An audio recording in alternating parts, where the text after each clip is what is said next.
Pandemi COVID-19 belum berakhir. Dunia kesehatan kini kembali dihebohkan dengan kemunculan penyakit hepatitis akut di sejumlah negara, termasuk di Indonesia, setelah 3 anak dilaporkan meninggal akibat terinfeksi penyakit misterius ini. Sejauh ini penyakit tersebut belum diketahui penyebabnya, sehingga membutuhkan penanganan insentif untuk menanganinya.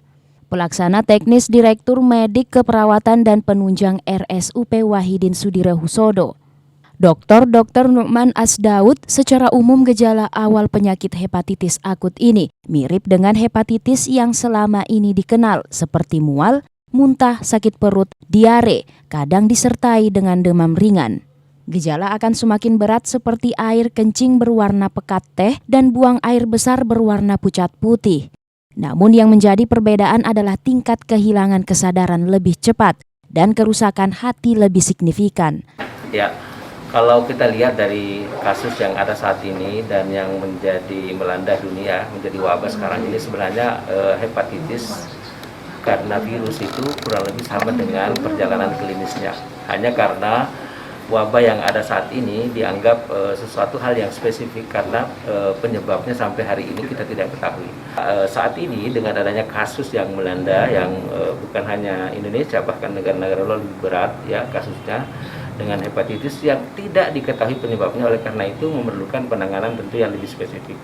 Dan sebagian besar kasus yang ada adalah umur di bawah 16 tahun. Sedangkan yang sebelumnya tidak mengenal batasan umur, mulai dari anak-anak sampai dengan dewasa dapat terjangkit dengan virus hepatitis A, B, C, dan D. Pemerintah dalam hal ini mengambil kebijakan dan tentu didukung oleh organisasi profesi juga bahwa kasus ini harus kita tangani secara spesifik, harus kita tangani secara umum, dan kita harus masifkan sosialisasi bahwa ini hepatitis yang harus kita waspadai.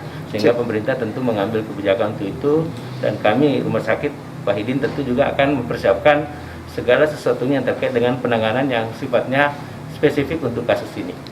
Sementara itu, Dokter Konsultan Gastroenteroheropatologi Anak Rumah Sakit Wahidin Sudirohusodo, Dr. Setia Budi Salakede menjelaskan, diagnosis dari penyakit hepatitis akut harus terlebih dahulu diketahui penyebabnya, sehingga bisa diadakan pendalaman khusus untuk menentukan apakah dia termasuk hepatitis akut atau hepatitis yang selama ini kita kenal. Kita untuk mengetahui diagnosis itu, kita harus singkirkan dulu penyebab-penyebabnya, kemungkinannya.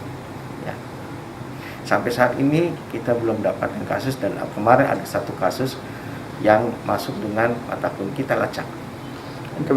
Berarti untuk saat ini baru satu pasien di Rumah Sakit Wahidin, dok, yang belum diketahui penyebab. Tapi indikasinya mengarah ke situ seperti apa, dok? Berdasarkan ciri-cirinya, dok.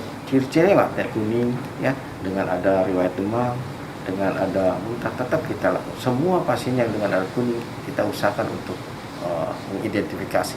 Sementara ini sedang kita berkoordinasi dengan